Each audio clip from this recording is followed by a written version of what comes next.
Is 3 o'clock p.m. on the East Coast of the United States, and welcome everyone.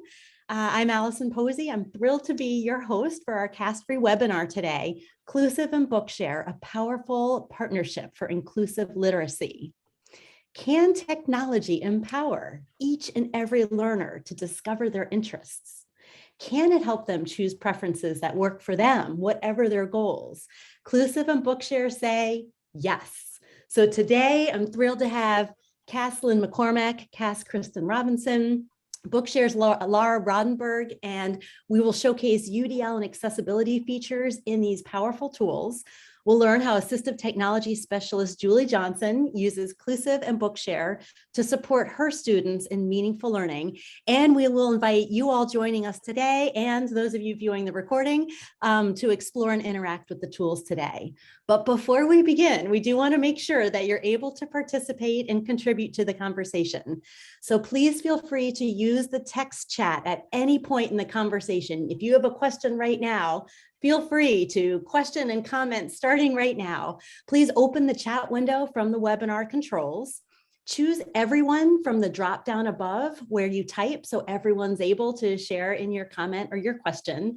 And I'm seeing folks right now introduce themselves, share where they're from, maybe their role, something they're reading. And that's a great way for you to be able to test out that text chat box. And whether you're participating with us now or listening to the recording, we want to welcome those of you who might be listening to this recording. You can share through Twitter. So you can just use the @cast, C capital AST, they're all capital, _ capital UDL, all caps. You can also tweet at Bookshare, BOOKSHARE, all lowercase, and at INTEGRATENETWO1. I'm hearing some chuckles. You want to? It's integrate network. It's like we do like the integration of social emotional inclusion and technology and accessibility. So that's kind of our aside platform that I help run. So you can follow me there. Awesome. Thank you. Yes. And Mindy has put those links in the chat, which is fantastic. And I'd like to thank our captioner, Lisa, for being with us today.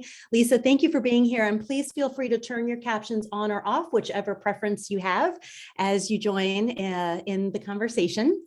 We also want you to know that we've made information available from the webinar on a digital handout. It's a bit.ly link, bit.ly /Clusive Bookshare. So all one word with the Clusive C capitalized and the B capitalized of Bookshare. There you can find an outline of the discussion topics and access links to resources from CAST and Bookshare. You can also read the bios of our fabulous panelists who are with us today. So welcome Lynn McCormack. She is a senior technologist at CAST. Hi, Lynn. Hi, everybody. Glad you can join us. Welcome, Kristin Robinson, a senior instructional designer at CAST. Hi, everybody. We're really excited about what we're going to share with you today. Welcome, Lara Rondberg, an associate relationship manager for Benetech's Global Literacy Program. Hi, everyone. Thanks again for joining. And welcome Julie Johnson, an assistive technology specialist, instructional coach, and certified teacher of the visually impaired in a public school system. Yeah, thank you. Hello. Welcome everyone. And Kristin, I'm going to turn the conversation over to you. Terrific. Thank you so much, Allison. I wanted to start us all off on this journey with a story. And this is a real life story. Reed is a recent high school graduate, and he has severe dyslexia. And it's so severe that in school, he was considered essentially blind. He had a one-on-one aide with him throughout high school. And I just want you to pause a moment and think, can you imagine what that must have been like for him? A teen with all those interests and priorities that go with that age, and particularly that need and desire for autonomy and a feeling of competency. Well, after using Clusive, Reed saw what learning could be like for him. And this is what he said to us. If I had had this in school, this would have made such a difference. I could have done this. I could have understood. I could have read this. So what did Reed see inclusive that excited him so much? Let's take a look. Lynn? Great. Thanks so much, Kristin. And I'm going to take over the screen share once Allison stops. Great. Thank you. And in the meantime, I'd like you all to go to clusive.cast.org while I bring that up here on the screen.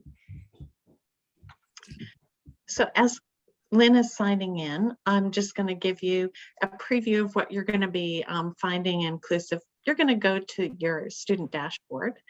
And Lynn, did you want to give a little more direction on how people will be getting in?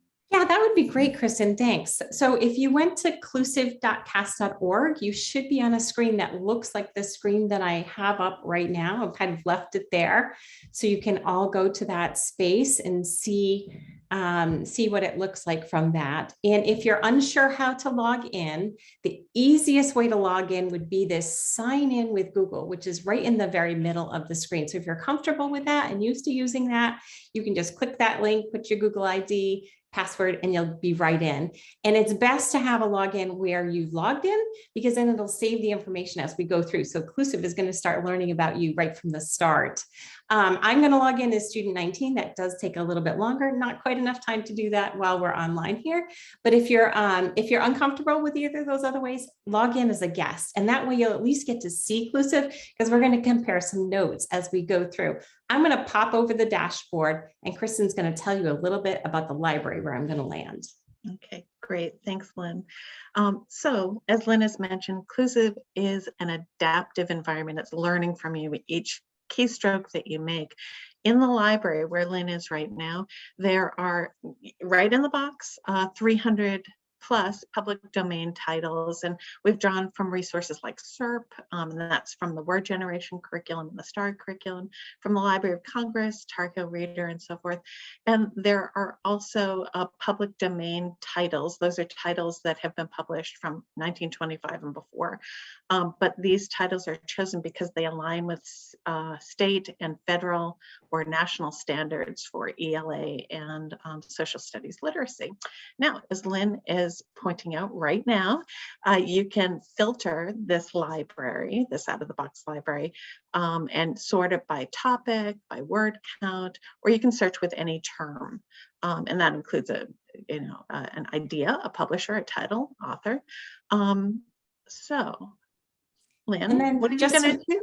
I'm going to search by biography, but I do want to just mention what Kristin was saying. She told you all about the library, and we're not going to be able to get into it today, but you can import your own books in here as well. You can import EPUBs, you can import Word, Google Docs. They're all easily importable. Another webinar for another day, but please know that what you see here isn't everything that there is. And of course, you can use Bookshare books in here as well. So we're going to show you how that works in just a little bit when we finish this presentation. But I'm just going to pull up biographies. And so I clicked on biography, and it auto actually just grabs all the biographies for me that I can see on the screen. So I can just scroll through those biographies. As you can see, there's a lot of different biographies that are here, but for our demonstration today, hopefully you are able to come along with me. We're going to find Amelia Earhart. So if you're comfortable typing in Amelia, you'll get to her. You can also check the biography and you'll get to her. She happens to be the first one right here, but I think Amelia is fascinating. So Lynn, there's a quick question. Should you Sure. log in as a teacher, parent, or learner? If you are a teacher or a parent or a learner, you would choose which one best works for you. I'm right here logged in as a student, and then I'm going to go over to the other side and log in as a teacher. And Julie's going to also talk about the teacher side here today as well. So really, if you are just looking to use this yourself, and I want to be able to read things myself and not share them with my children or my students, then you should log in as a student if you're basically in that mode. But most people on here are probably either parents or teachers. That's what I'm thinking. And you should be able to go through this section. It should look exactly like this. Your library should look like this. There are a few other features on there. We're not going to get to those today either. They're very exciting as well. But I'm going to show you how I read this as a student. We're going to do this first. So I'm going to go into Amelia Earhart. And lo and behold, Clusive is also already starting to learn about me as a learner.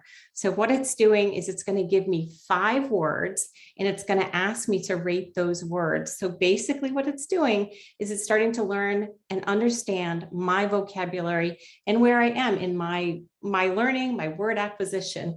And so I'm going to go through these and rate whether I have never heard it, know it, or use it. And Kristin will tell us a little bit more about why we do this.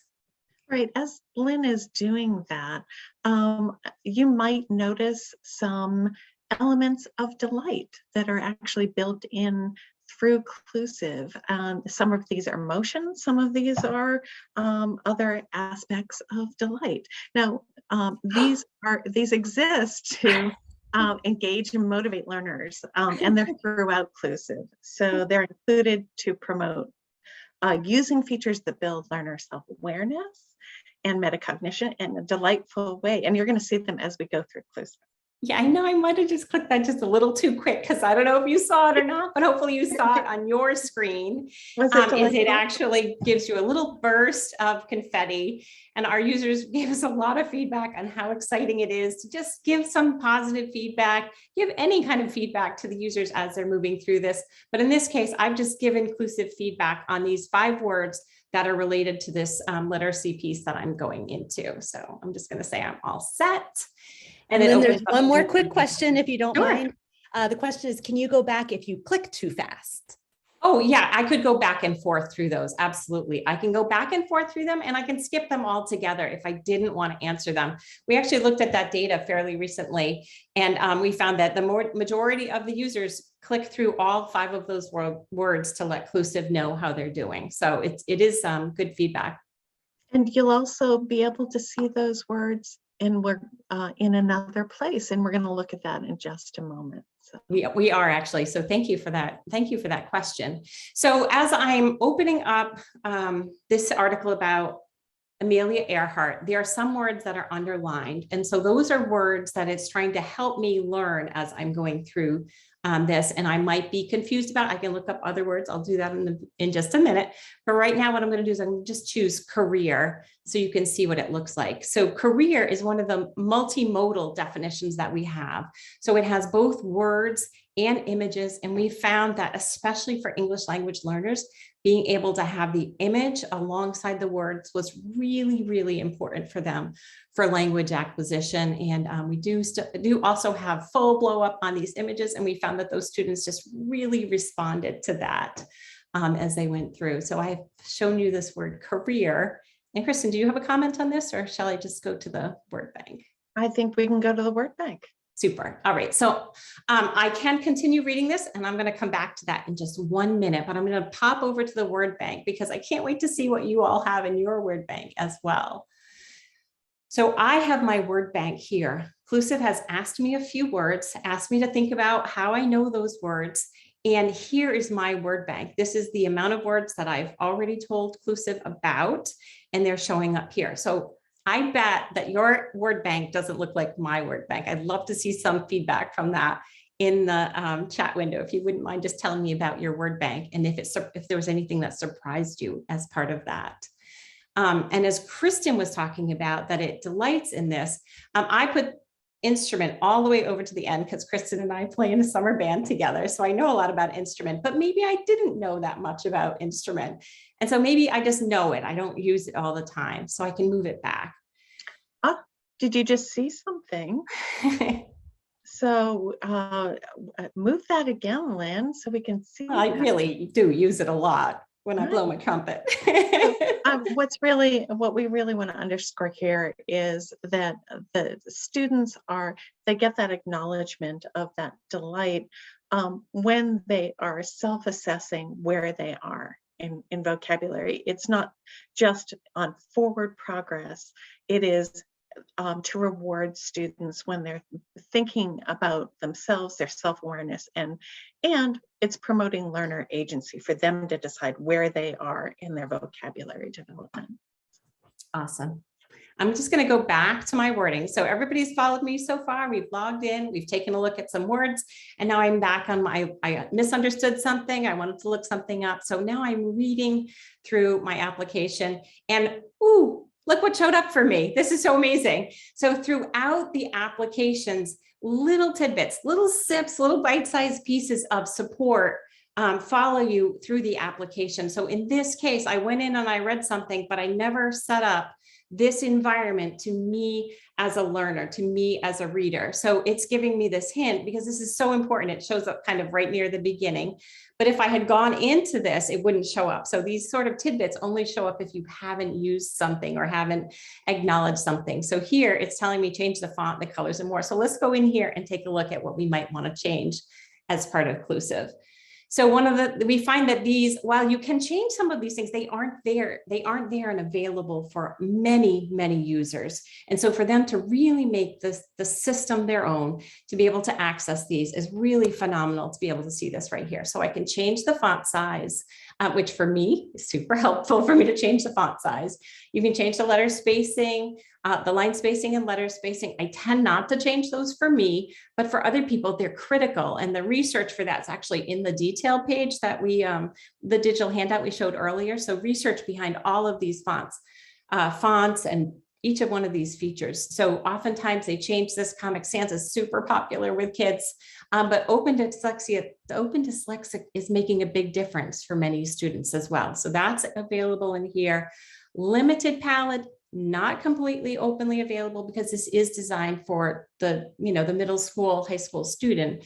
And so I'm going to stick with Times Roman, multiple different palettes that you can use, the sepia, the dark with the light. And as I was saying, there was those words, but if you need a clean environment, shut those off. That doesn't help you, shut it off. And the animations as well. And if you have your system set up already, if you're a student where animations bother you and you have that set up in your desktop, in your operating system, it behaves in that way already. So we respect any settings that you've put in already as well. So I think that's all I wanted to show you here. And Lynn and then Kristin, the reading tools. Oh, sorry, was there anything can I else? pause? There are two quick questions. Oh, great, One great. goes back to the tidbits. Can the tidbits be read aloud? Yes, they can. Oh yeah, all of our screens have this little read aloud here. I'll show you right here, actually. The voices are set up. I bet your voices are slightly different than ours. This is all completely open source, and it depends on what pieces you have set up in your system. So I probably have a big long list of voices because I have a bunch of voices that I downloaded to test this. You probably have a much shorter set here for you as well. And then there's the speed on here. Kristin, did you want to talk about that? Because we did put the speed in on purpose. Yes, but I want to talk about two things. First is on every pop-up on those tip buttons, we call it, but those tidbits, there's a play button. So you can play and it will be read aloud. And second, about the speed of the read aloud, research shows that speed makes a really big difference, and it makes a difference for individual users, but it also makes a difference for the purpose, the goal. Say, for example, I'm reading this for the first time. I might want to have the read aloud read at a slower pace. That research shows that this is an effective practice. If it might be, I might be reviewing it and it's my 5th time going through this reading, I might really want to hear that quickly because I don't need to hear it slowly and get it in depth. I want to get through it quickly and it's a refresher. So this is one of the critical reasons why we have this, the choice of speed. And teachers can help students choose and gain better knowledge of why speed matters to them for hearing text read aloud. Super. And then I snuck in that I put in a translation language as well. And I'm going to just show you how this works in just a minute. So great. So hopefully you all modified your customizations, your settings, and made Clusive a little bit more your own. And so we've got that set up here as well. So I can keep going. One more question, Lynn. Oh, no, absolutely. Back to the vocabulary. Are we fantastic? The question is, I know I love these questions. Have them come in at any point as you think of them. Are you supposed to tell Clusive words that you know or don't know? So could you maybe just elaborate on that just slightly?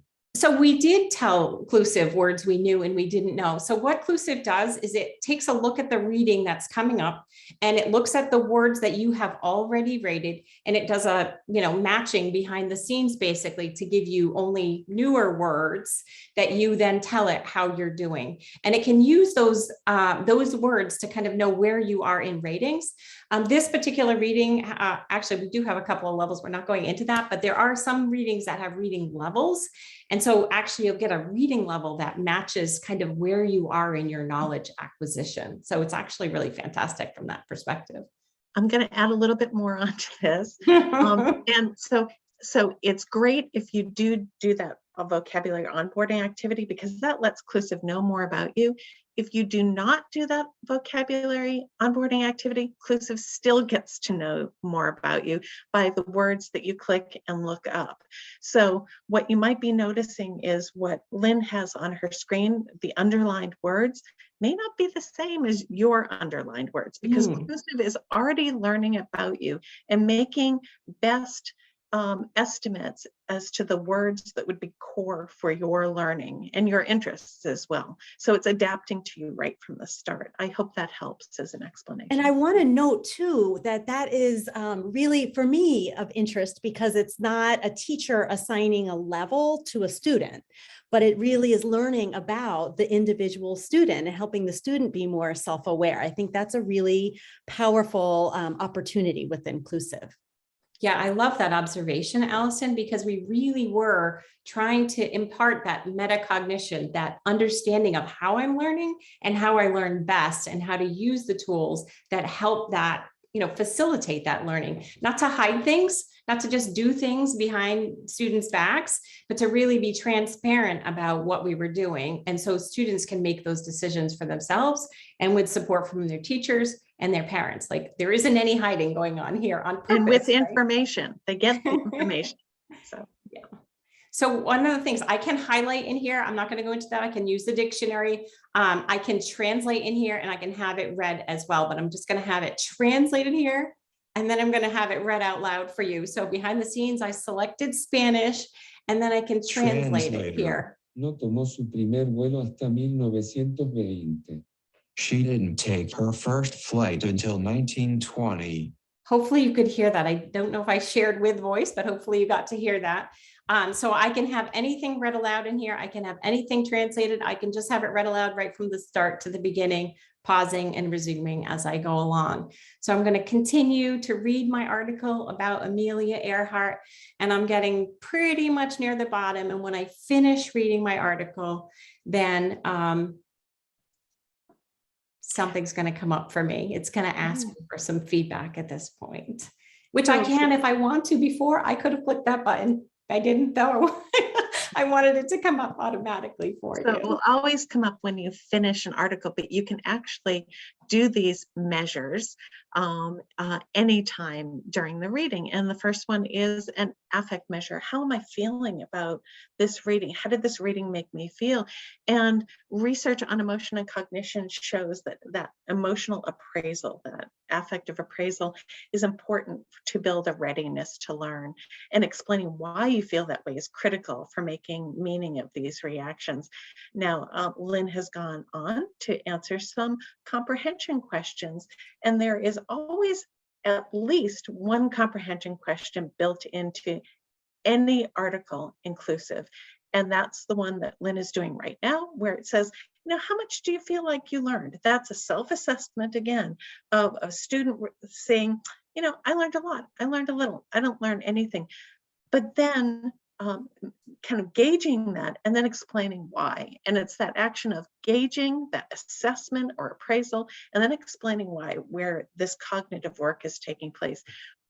The question before, that's kind of nestled right there in the middle, is a custom question that teachers or parents can put into a Clusive article, so they can start customizing these comprehension prompts if they would like. They don't have to, but if they would like to, they can. Yeah, and on your library, if you were logged in as a teacher, you'd be able to do those customizations. I'm not going to go into that though today. So let me just close that. And I'm going to go back to is there anything else I missed here? I think I'm all set here. I'm going to go back to the dashboard for the student. One more quick question, and that is okay. does there happen to be research on the site or that you all did about reading speed? There's a quick question about, when you might use different speeds. Do you have a spot of research that you might recommend? I think there's a text to speech on there. Yeah, I believe there is, right, Kristin? Yep, there's research on text to speech. We also have worked with folks doing research, and quite honestly, okay, so I have to admit this, I'm not sure that the research on speed is in our text to speech research. We call it a packet, but it should be. So I think if it's not there, we need to update it, because this is research that's been done in the last 2 or 3 years. Great. If we have time, we'll dive deeper into that question. There's a more specific one. And there was one other quick question that I think we can do fairly quickly, and that is, are all the items inclusive books, or does it also have capability for news articles, for example? You can put any content that is in an EPUB, Word doc, or doc, just a docx format, can go into Clusive and can be can take advantage of all the features in Clusive. So any of those formats, and it doesn't have to be just a book. And Lara should talk a little bit more about the formats that you'll find on Bookshare as well. So yeah, as we said before, we have a limited palette of around 300 items in here, but you as a teacher, a parent, you should be able to import for your child's all those formats that Kristin just talked about. So I'm here on the dashboard page. Is there any other questions before I think about the student, finishing up on the student side? I'm going to go over to the teacher side in just a minute. So I can see, here's the culmination of me as a person and my emotions, and I can see what other people are thinking about. So I can do that here on my dashboard, and I can see my recent reads as well. So this is just the dashboard side, finishing that up for the student, and I'm going to pop over as a teacher. So if there's questions, now is a good time. Otherwise, I'm going to log in as a test teacher just to show you the dashboard from the teacher's side. So you can kind of see, as my students have done some answering, so much like I showed before, there's more cumulative the responses from all of my students about their feelings about different readings. And then I can see different articles that they have read recently and what they've learned about those. That's also available here. And then I can go down and I can actually search. I was logged in as student 19. I can see that I read Meet Amazing Americans, and I just love this. Even though I didn't do all the things that I wanted to do in that demonstration, I can show you that I can see what things my students using or not using. So for instance, for 9 minutes, I read that article. Sorry, it took so long, Allison. I was looking at that article. I looked up the word career. I used the read aloud. I had a reaction to this, and here's my answer. I was interested and happy. And what did I learn? And I didn't happen to use any of those highlights here as well. So I just think this is phenomenal that I can kind of get that picture into what my students using, what's working for them, how long they're using it. And I just think that this is great. And this is highlighting because all of these students are all reading Amelia. So I can see that they're all reading Amelia. I get that nice synopsis view of that and timed as well. So I think that's all that I have on here. Is that it? Well, and there's one more quick question before I go. Yeah, if you were to upload text, how does it determine which words to screen? We have an algorithm that based on the information that it already has about your user, it will automatically select some words. In addition, if you upload something and you as a parent or educator want to select specific words, you can now select, you can purposefully customize the words that at least 5 words that are actually, you could do more. We don't have a limit right now. Oh, I probably shouldn't have said that. But we are testing the limit. Yes, you can customize the words, and those will be in addition to the words that Clusive will choose to customize for your student. It won't be overwhelming for the student. We don't serve up any more than, I believe it's 5 at a time for students to see underline, but you can have some control as a teacher. Does that help? Okay. So super. As Lynn has pointed out, there's a lot of power on the student side and on the teacher side. We have the library for Clusive, but we know that, schools and kids and adults want to read titles that are not just in the public domain, that were not published from 1925 and before, although there's a lot of great stuff there, but they're reading stuff that's actually in copyright now. And that's where Bookshare is coming in. And actually getting a Bookshare book, if you have an account, it's super easy. Easy as 1, 2, 3. So first you're going to just sync your Bookshare account. And then once you've synced your Bookshare account, all you do is click upload from Bookshare. You search for a book by a title, author, or ISBN number. Then step 2, you import that specific book by clicking the import button. And step 3, you just check off a subject area for your book. And if you want to change the description or something, you can do that as well. And then go to your readings and dig into your new book. And so Lara is actually going to tell us more about Bookshare and all the amazing things that are available in that. Before Lara hops on, those of you who are asking more great questions, we'll get to them toward the end. I'm going to let Lara share about Bookshare now. Thanks, Lara. Great. Thanks so much. And what a great demo. I know we're really excited that Bookshare and Clusive are now integrated. So for those of you that are not familiar, I'm going to give a little overview of Bookshare. So basically, Bookshare is the largest library of accessible books. Every title in our collection can be read in a variety of ways. It can be downloaded just as an audio file. You can have the audio with the highlighted words and the synchronized text-to-speech. The books are available in just large print, Braille files, Word documents, and EPUBs. So every single title in our collection, the user can select which format they want to read them on. Bookshare books can be read on almost any device you might have, iPhones, tablets, on your computer, Braille note takers, and other assistive technology equipment that a student might need. And every tool has a lot of options for customization, just as you just saw about changing the font and the line spacing and the letter spacing and the colors. Everything can be customizable. And as we know, that makes such a difference in how someone might interact with the text. Next slide. Bookshare offers over 1 million titles. Everything a student would need for school, textbooks, fiction, nonfiction. We have all the different leveled reader collections already organized by whether it's a Lexile level or the Fountas and Pinnell, Scholastic guided reading, accelerated readers, all of those in the collection, all the major award winners, New York Times bestsellers for children, adults, fiction, nonfiction. It's a really, really vast collection.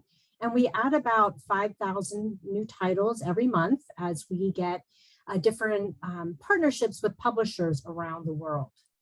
And the books are available in, I think, close to 200 different languages. So a really vast and accessible collection.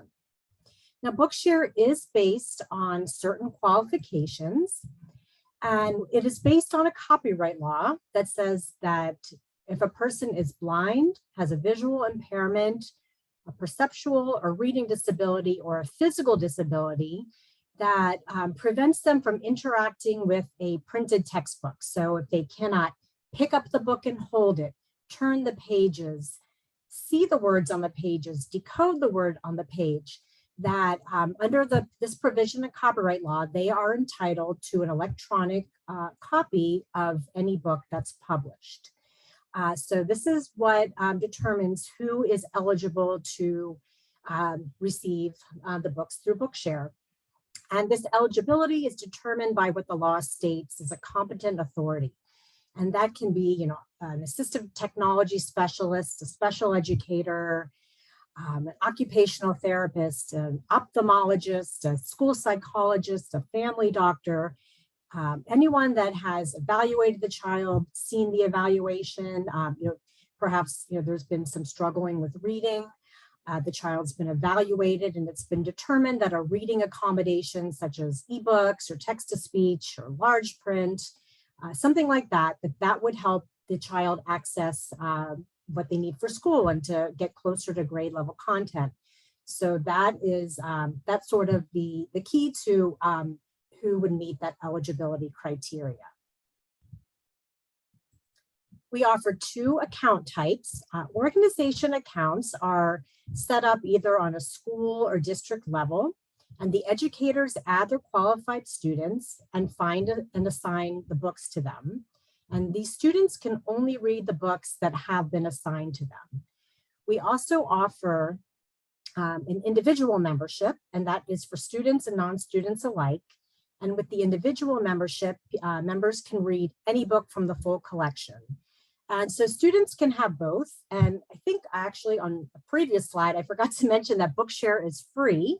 It's entirely free for students of any age, pre-K, K through 12, post-secondary, thanks to our funding from the Office of Special Education Programs of the Department of Ed. So a student, if they're on a school account, they can easily be have that individual membership added onto their account. And that's a great way then for them to be able to access any of the books. They want to read the Harry Potter books. They have a hobby they want to read about. They then can have that access to the full collection. And currently with Clusive, only students and people who have that individual membership can have access to Bookshare books through Clusive. I think that might in the future be expanded to include more students, but it's another reason, a great reason for educators to initiate the individual membership, which is a really easy process, or for parents to sign your child up or ask if they're on the school account, ask the teacher to add that, or for the parent to add it, because then they can access the full collection and use this great tool that was demonstrated today. So that's just kind of the basic Bookshare overview. We really wanted the focus to be on this great new reader today. But if there's any questions about what's in the collection or how you get an account, please chat that in and we will get to that. And if you all are as excited as I am when I hear about, you know, all the research that was done around the development of Clusive, and I also wanted to note how much I appreciated how you listened to student feedback along the way, and then the countless books and opportunities that Bookshare has, that I hope you get as excited as we have been about this partnership, and to hear a little bit more about how that is really coming to life in the classroom. Julie, we're going to pass it over to you now. There we go. Hey, everyone. Hey, I'm Julie Johnson. I'm an assistive technology specialist. So I don't work in the classroom, but I support a lot of teachers in the classroom. So I can speak from that point. It's been about way over a decade since I've been in a classroom, but I have memories. So I wanted to start off this point by just coming up with this quote from River Solomon in the book, The Deep, which is, "What is belonging?" we ask.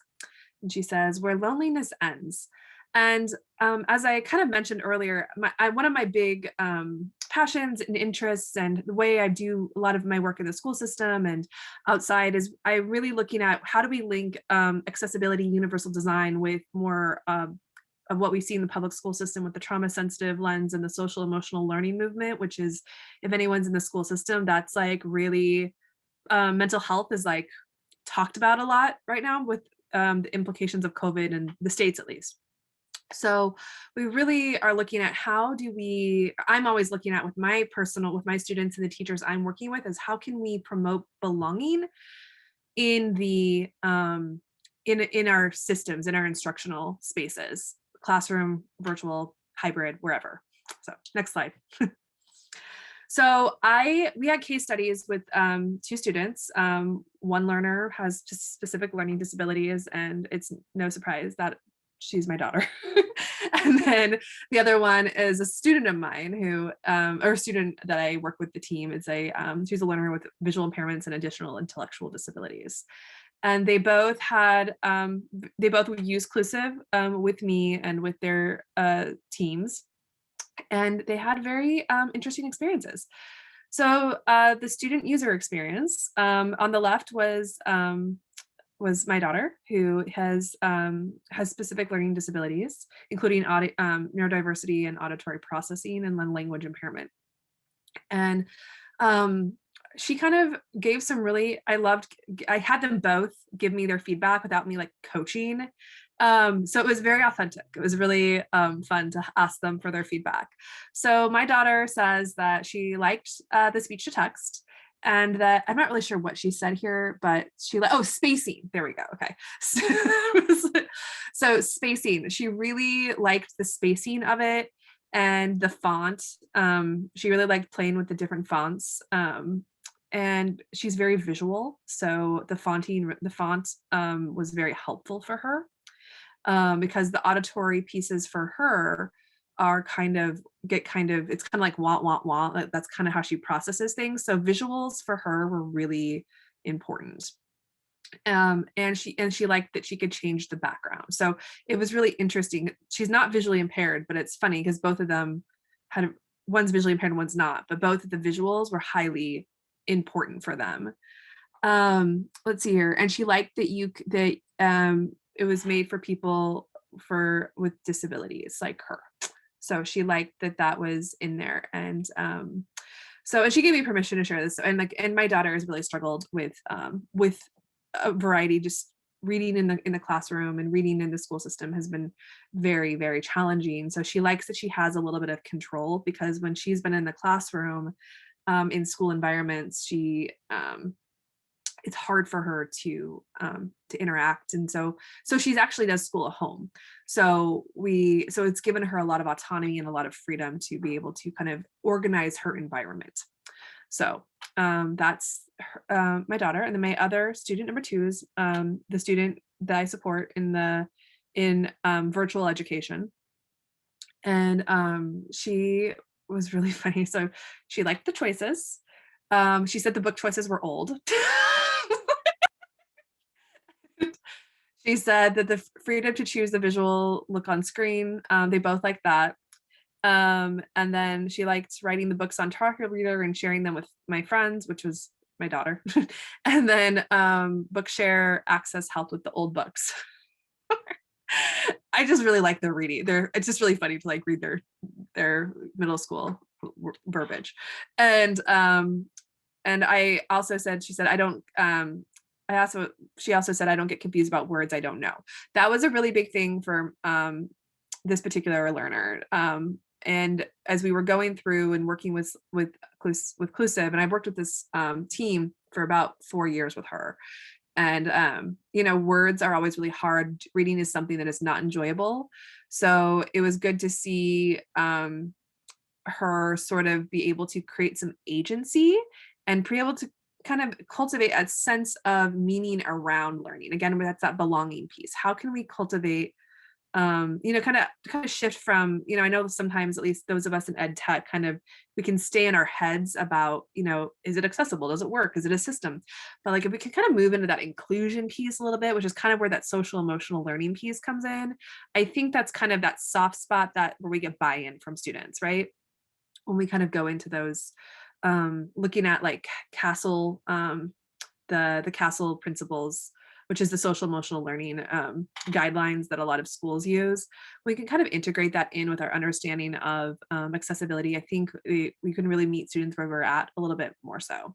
So, all right, next slide. So, okay, so my perspective. So again, I don't work in the classroom, but I support lots and lots and lots of teachers in the classroom that work with Bookshare.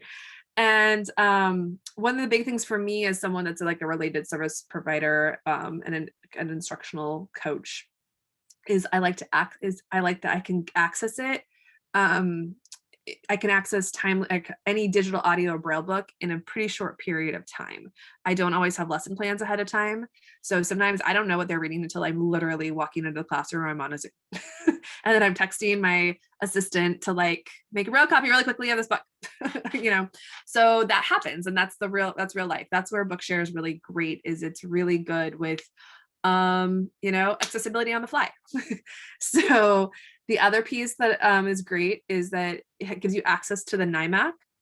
And the NIMAC is kind of a part of what Lara was talking about, but it was created by IDEA 2004. The NIMAC is a federally funded searchable online file repository of K through 12 print textbooks context in the XML-based NIMS, which is like super, the National Instructional Materials Accessibility Standard format. So anyway, you can read more about it at NIMAC.us, but it's really important. The NIMAC is really important for people with print disabilities. It also ensures that universal design is also woven into the learner and educator experience. I think it's one of the things about accessibility that I think we get lost on, at least in the school system, is people like stick on accessibility, but they don't always include UDL, which I know that like whenever I say that, people are like, what? Because those are two different concepts. And they're two different frameworks. There's, you know, they're two different conversations, but they go together. And I think that that's where Clusive is great, is it has universal design for learning built in with accessibility. And they're not two separate things, which is what you see sometimes in other iPads and other software, is it's accessible, but it might not be universally designed. So just something to think through, that they're not mutually exclusive necessarily. So it offers more flexibility and variety for educators and learners too. So I think that that's really important. That flexibility piece is super important for teachers as well. So I think, is that the next slide? No, that's fabulous. And I'm sorry, I was looking for my unmute button there. And I'm glad that you mentioned the intersection with with UDL and accessibility, that accessibility is a critical element. You have to be able to access, and UDL says, and keep going. There's so much more that we can do to ensure that learning is robust. And we began with a story, and so we wanted to bookend a little bit. Kristin, do you want to close this out? Of course I do, because I'm a storyteller. We were recently at a conference, ATIA, and we were showing Clusive, and we were showing Bookshare and the integration. And this was one of the comments from an educator that saw what Clusive was and what it could be. And I think this says it all. Thank you. This will be a life changer for so many students.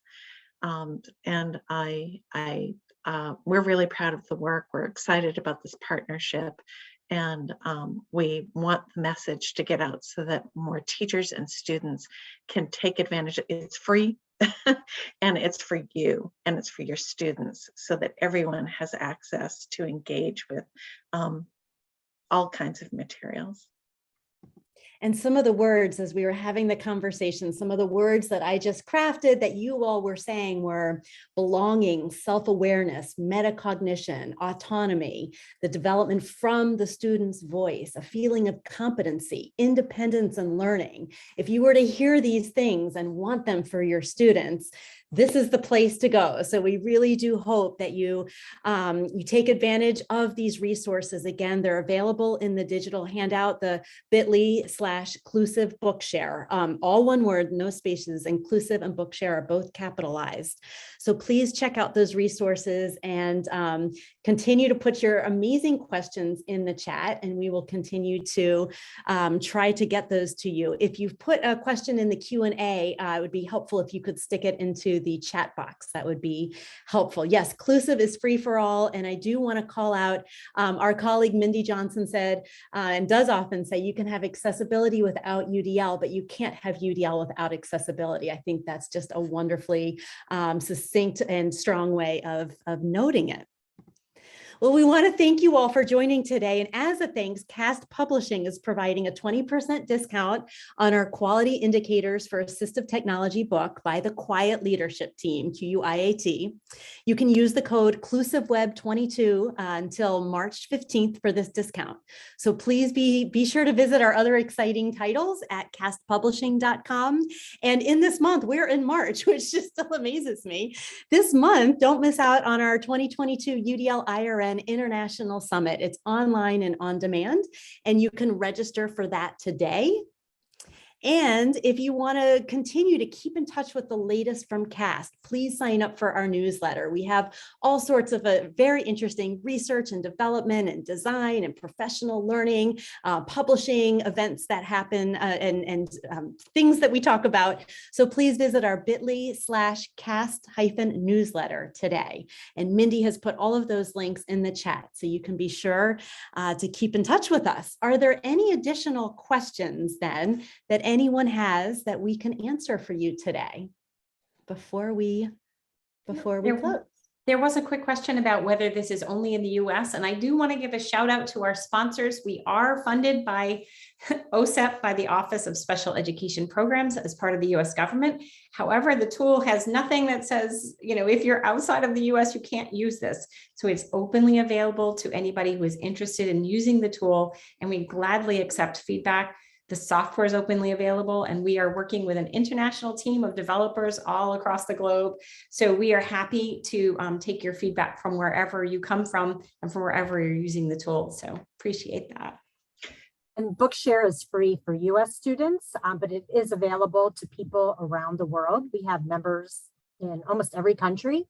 And the pricing is based on a World Bank figure of what income level the country falls into, but basically, say if you're a school in France and you want a Bookshare account, you purchase what's called book blocks, kind of based on the number of students that you have on your account.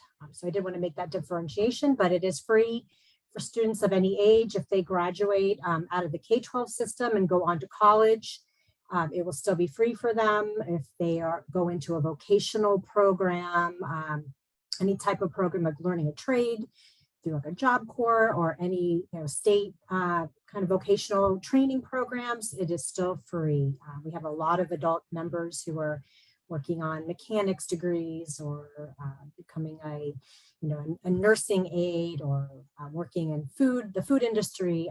It is free for them as well to get, and we have those materials as well in our collection. Great. And thank you, Stacy, for noting that she has Bookshare for her son, and she's in Ontario. So that's fabulous. Great to hear that. Great to hear that.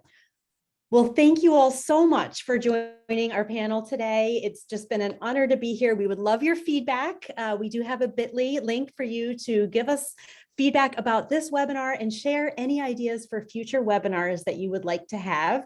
We'll send out the caption recording in about a week. So thank you again to our captioner, Lisa.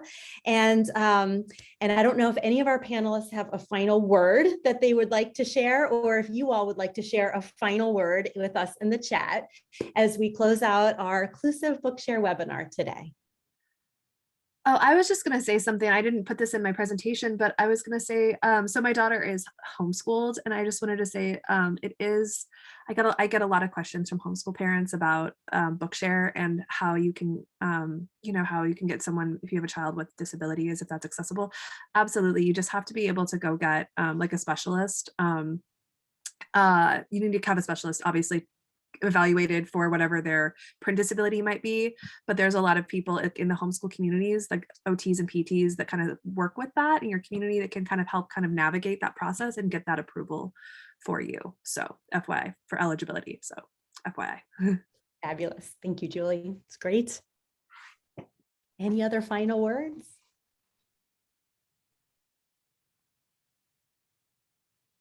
All right, well, have a wonderful week, a wonderful March, and look for the recording.